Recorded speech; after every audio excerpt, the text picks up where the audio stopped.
Hi, everybody, and welcome back to the Q1 2026 Drive Stats Report. Today, I am joined by Lakeith Campbell. I'm Stephanie Doyle.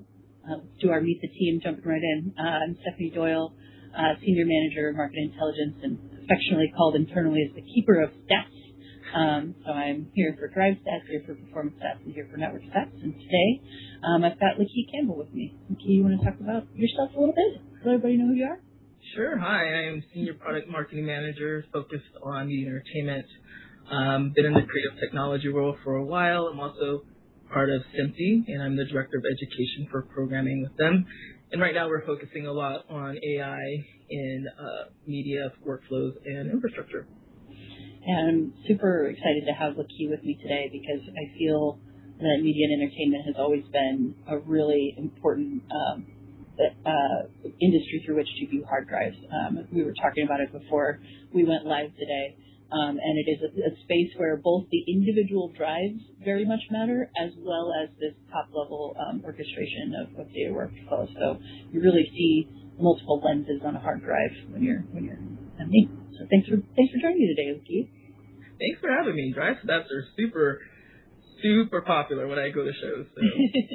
Love that. So a few housekeeping notes we do every time. The webinar is recorded.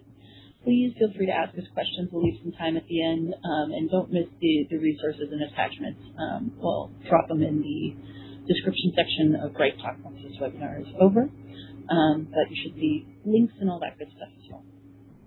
So what is Drive Stats? And if it's the first time you're joining us today, Backblaze has been collecting our raw device metrics for over 13 years at this point, and we publish the failure rates of hard drives.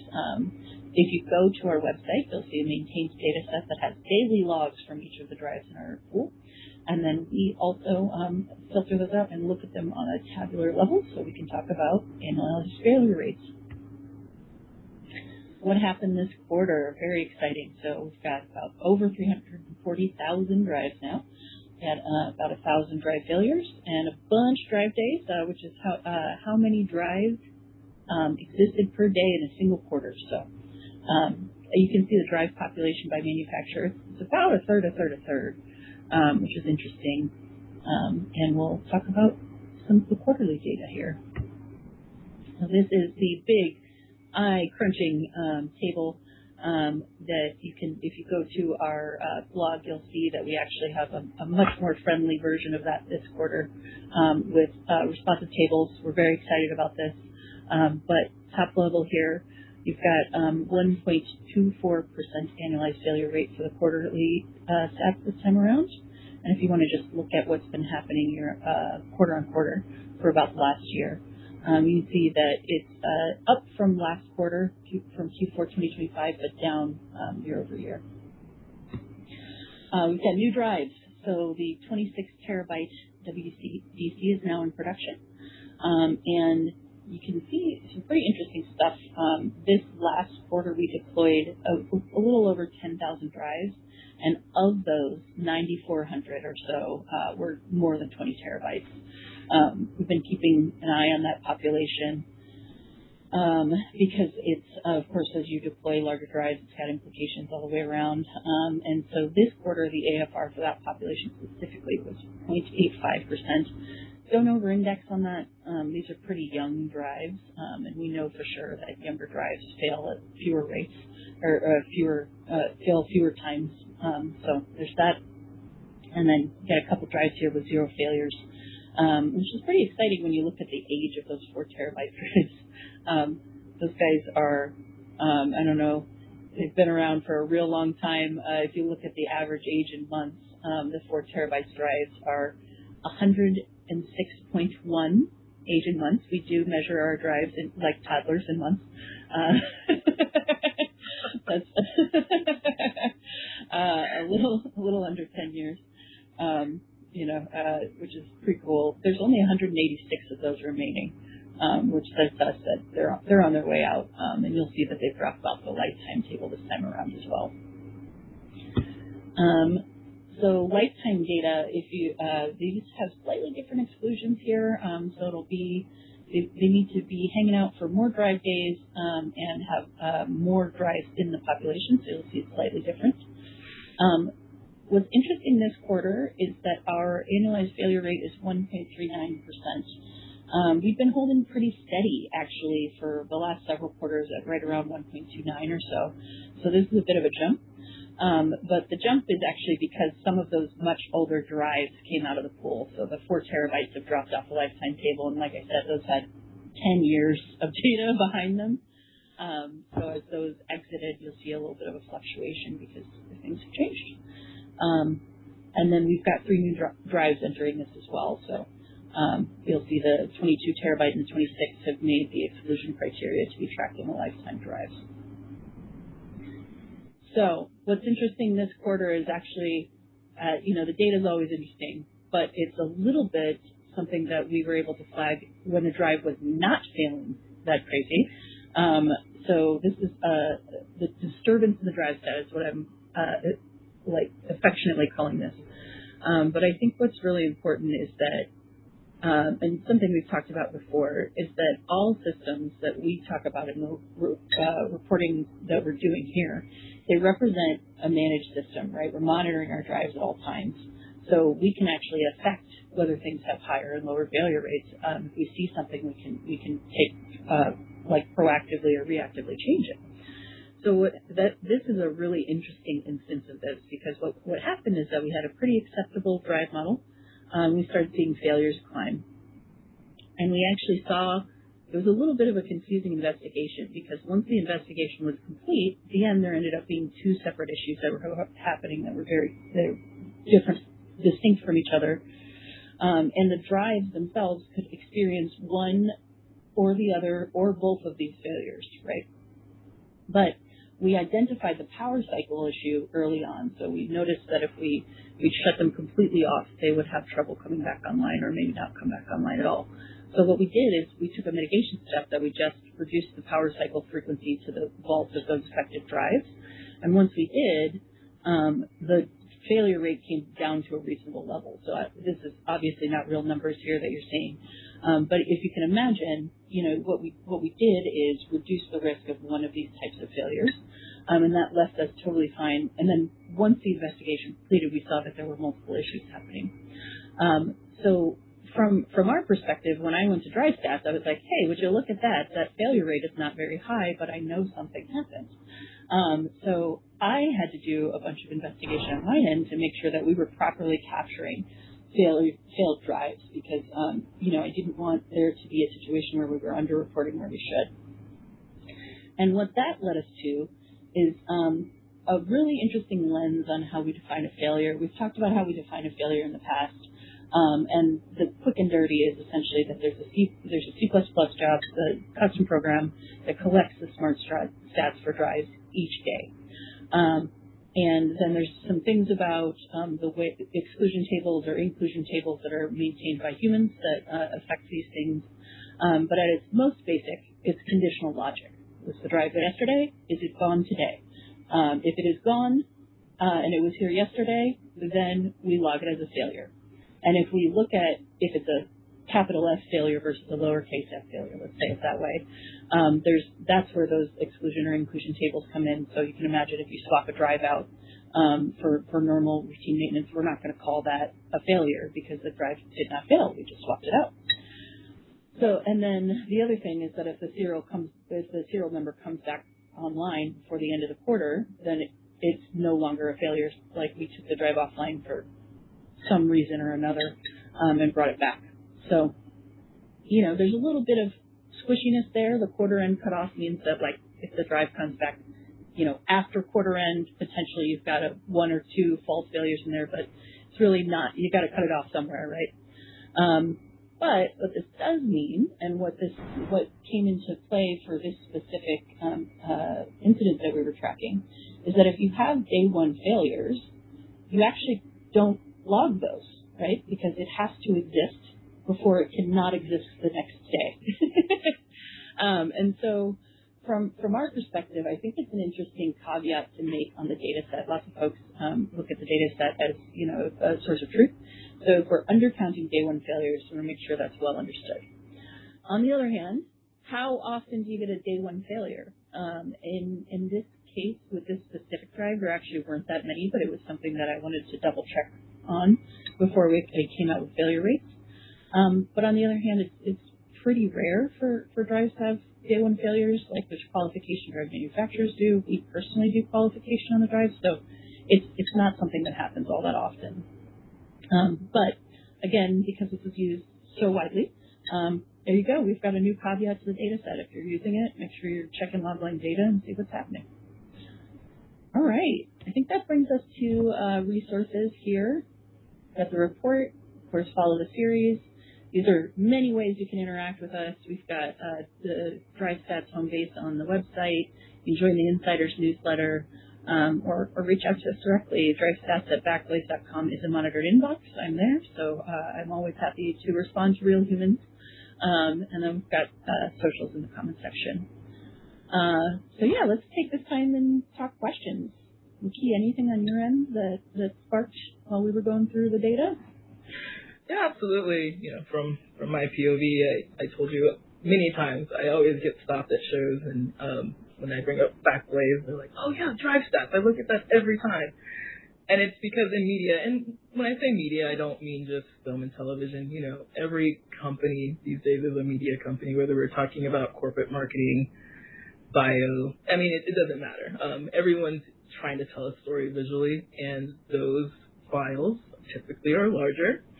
In a traditional media library, a video file might carry maybe a few hundred metadata attributes, and so now that everyone's working with AI, trying to figure out how they can efficiently use it in their workflows, that same asset can generate 3,000, and that's just the metadata.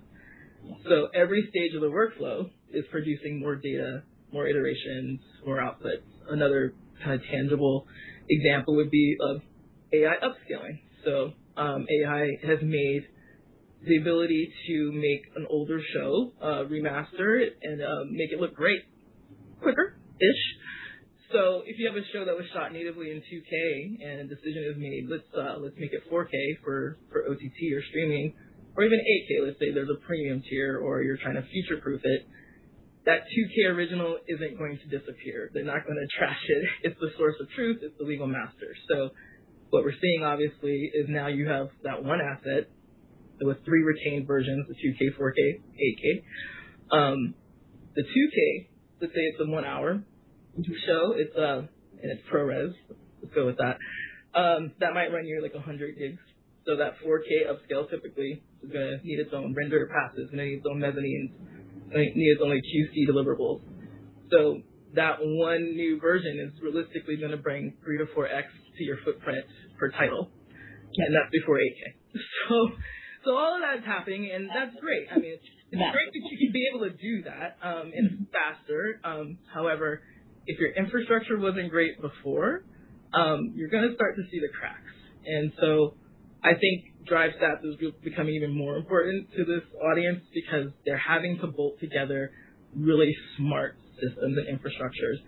The story is not whether we do cloud or on-prem anymore. That's dead. It's more how do we put all of this together to work efficiently, to be performant, for capacity's sake, because obviously budget is a factor. So how much can we really put on this drive and it not just make all of our originals disappear? Those are always going to be very very front of mind thoughts. So this is why Drive Stats is really important in my domain. So I love it. Yeah, it's always good to hear, and it's interesting you mentioned AI because we've got a question from Raghav here in the chat. How is AI impacting Backblaze? How do we think it'll affect small and medium businesses when it comes to storage based on what we're seeing?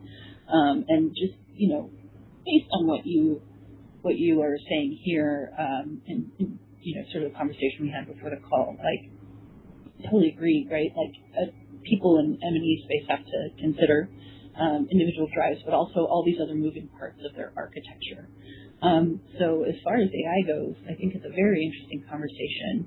And I can talk about it from a data center perspective, but I'm interested to hear what you have to say in the M&E industry, or even in just like content generation at all, like, thinking of content broadly as multimedia files, I should say. Yeah, I mean, it's just that continuous derivatives that are being created that, people are thinking, oh, I can be more creative. Our team can deliver more. But again, if you don't have that IT team, if you don't have that technical person that is thinking about, that's awesome. Like, I love everyone being creative and wanting to grow and develop. But how do we store all of that efficiently? How do we get to it when we need it? How do we monetize it and be able to find it quickly? So that's all those things start to come into play when you're doing all this iteration. Another example would kind of be that, different grading. I don't know if people think about when I say grading, I mean color grading. Sometimes, and we've all seen it, the warm grade for a certain type of movie versus a blue color grade. There's a lot of testing. Directors, DPs, the director of photography, they do a lot of testing, and so now we're maybe doing AI color grading upscales. So now we have the upscale and we have the color grade, and maybe there's 4 different ones, and then let's add on HDR to SDR grades or A/B test audience variant. So it's amazing. AI is great because you have the ability to create these things possibly faster. But again, if you don't have the infrastructure built out and the processes to manage it and figure out where everything is and make sure everyone's getting all of the files that they need to create, that's when it can become an issue. Yeah, it's just like an explosion of data on the most basic level. And managing data, particularly in active archives, has always been a conversation in this space. I think when you're talking about how it's affecting, if you're saying how is AI impacting Backblaze, I think that's a pretty complicated question because it kind of depends on what lens you view it through. So we certainly see this huge demand for data. But on the flip side, we also see access patterns for these things moving in really different ways. If you look at the network stats series that we work on too, you'll see just a high volume of data moving all at once and then being processed a lot of times sometimes even through traditional CDN providers who are converting to or are already neoclouds. And that in conversation with traditional media tooling and where a lot of that data lives, you're seeing a lot of these integrations become super, super important, to your point, Vicky, where it's like you have a lot of moving parts and they all have to work together. Absolutely, and that's why I love the ecosystem that we've built. Backblaze, we have amazing partners that are doing just mind-blowing things with AI and technology, and so I think that's another way that Backblaze is being impacted and also being part of the story is that the openness of Backblaze, and so yeah, it's an amazing time, but it's definitely one of those fire hose moments of how do we manage all this? I think the infrastructure was built so well here that I think that we're just excited about what we're seeing and able to ride the ride with people and our partners. So yeah, agreed. So next question, two kind of related ones about how to use the stats to buy a drive or what sort of brand we'd recommend. And I'll give our standard language here. We really do not play favorites when it comes to recommending drives because, and I think this is an important part of the conversation, in some ways what we do is sort of the ultimate litmus test for a hard drive, right? They are running at max capacity for their entire life until they die. That is what we do in a data center, right? But on the other hand, your personal use case might look quite different, right? And we also have redundancy both on the software layer and with secondary drives to be able to manage potential data loss. So the way that I would recommend using the stats is to identify, what size of drive you need first, and then see with what you're comfortable with, look at reviews, and then build out for backup. As always, I always recommend having, at least at bare minimum a 3-2-1 backup strategy, right? With parts of it in the cloud, parts of it off-site, and then if you want to have your on-site for, a traditional air gap, that makes sense too. All of that gets complicated. Data management on a personal level is something that I have a lot of respect for. So really, you can get as durable as you want to on a personal level, and your drives are certainly part of that conversation. Yeah, and I think these drives really help, trying to help people figure out what reliability at scale looks like for them. when they're feeding data into, whether it's an automated pipeline or, we're not just talking about the human editor aspect of it. If people are doing a lot of modeling and training against their footage and their archives. And so, undetected drive failures mid-data sec, it's not just, oh, you lost a file. It's like silently corrupting and the whole training model, right? So yeah, this is I think a great, report for people to look at and just, try to assess accordingly what's going to work for them in their current workflows. Yep, totally agree. All right, looks like we've got another question from Hank Guns. There we go, guys. So excuse me for mispronouncing your name there, Hank. So member of a group of 200 photographers. Awesome. Love it. You are the techie, and you showed them how to back up on site, but you want to have a presentation on why they should use Backblaze to back up off site. Hank, with no personal motivation, I direct you to our blog. And I say that because I've written on the blog historically for quite a long time these days. But we've got quite a few articles on the benefits of offsite backup. I think when you're talking about offsite, it's really important when you think about disaster recovery and that sort of thing. But the other piece that I think is important specifically for this audience is a little bit what Lakia is talking about, where you have lots of things everywhere and you might want to be able to access them remotely or with different tools or in different ways. So you might want to, I think, just simultaneous and distributed access is an important part of this conversation too. Beyond backup, those active archives that folks need to work with. Right. Anything else you're thinking about, Lakia? Anything top of mind for you? No, I don't think so. Yeah. I think there's a lot to look at here, and many different lenses to look at the impact of hard drives and AI. I think what's particularly interesting to me is sort of people have started to look at their tech stack and understand that it's how much they needed to move with them, right? So those active archives are always part of the conversation in my neck of the woods. No one wants those single points of failure. Like we're always trying to figure out how to make a workflow smarter. Yep. And your archives, I mean, they're literal gold. Each frame has such high value, and so it's just really important to make smart decisions at this point as you're growing and growing and growing as you iterate. Yep, I totally agree.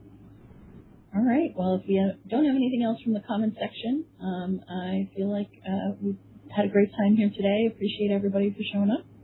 And as always, feel free to reach out if you've got additional questions. We're happy to answer them. Thanks, everyone. Thank you.